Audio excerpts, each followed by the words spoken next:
سنو بیگم، اب ہماری پینشن آنے والی ہے، ذرا گھر کا خرچ کم کرو۔ میں زیادہ خرچ کرتی ہوں تو اپنے ہاتھ میں گھر کا انتظام لے لو۔ یعنی کہ کماؤں بھی میں، وہ گھر کی دیکھ بھال بھی کروں؟ خوب، بہت خوب، واہ بھائی، پھر بیوی کا فائدہ کیا ہے؟ بھائی ہم تو پھوڑ ہیں۔ اس شور اور ہنگامے کو سن کر ہم لوگ بھی آس پاس جمع ہو گئے۔ گارا تو کم وقتو کلیجے پر چڑھے چلے آتے ہو۔ ابا میاں کا غصہ وہ ہم لوگوں پر اتارنے لگیں۔ ہم لوگ اداس ہو کر ان سے ذرا دور ہٹائے اور دل میں دعائیں مانگنے لگے کہ کاش ابا میاں ہمارے لیے ایک فرسٹ کلاسی اماں لے آئیں۔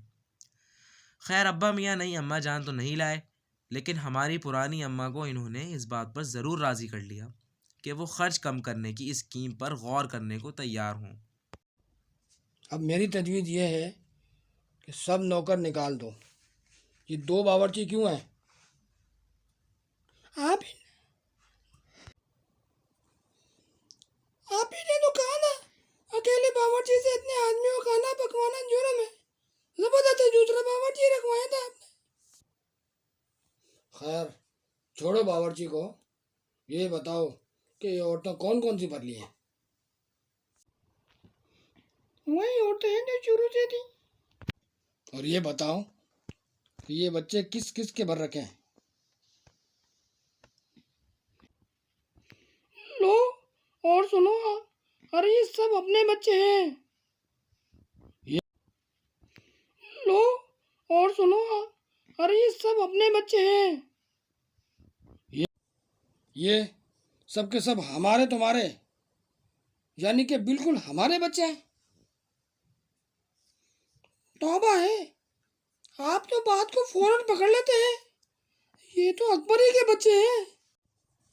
بڑی دیر کی حجت کے بعد یہ طے ہوا کہ سچ مچ نوکروں کو نکال دیا جائے۔ ارے بھائی آخر یہ موٹے بچے کس کام کے ہیں؟ ہل کر پانی نہیں پیتے، کام چور کہیں کے۔ ہلنے میں دھکے بھی لگ جاتے ہیں، اور ہم کسی کے دبیل تو تھے نہیں کہ کوئی دھکا دے تو سہ جائیں۔ لیجئے پانی کے مٹکوں کے پاس ہی گھمسان کا رن پڑ گیا۔ سرہائیاں ادھر لڑکیں، مٹکے ادھر کپڑے، شراب اور سو الگ۔ جی بڑا کام کیا کریں گے؟ دونوں چڑھائیاں توڑ دی۔ کریں گے کیسے نہیں؟ دیکھو جی، جو کام نہیں کرے گا اسے رات کا کھانا نہیں ملے گا، سمجھے؟ تو ہم کام کرنے کے لیے تیار ہیں، ہمیں کام بتایا جائے۔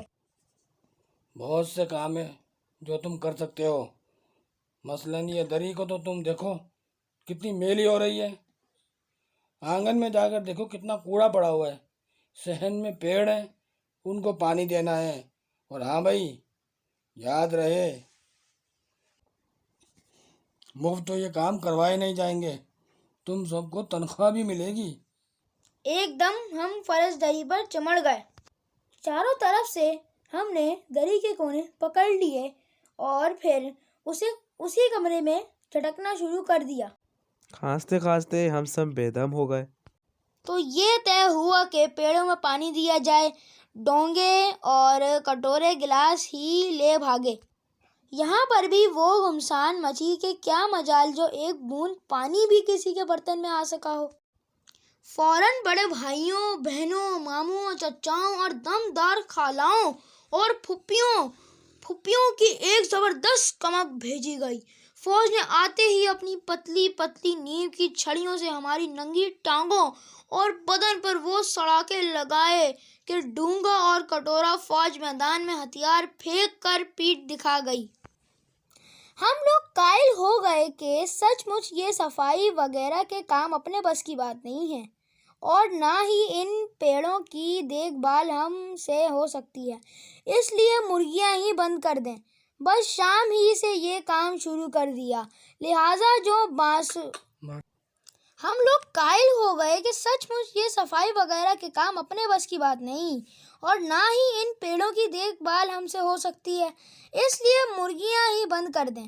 بس شام ہی سے یہ کام شروع کر دیا، لہٰذا جو بانس چھڑی ہاتھ پڑی لے کر مرغیاں ہانکنے لگے۔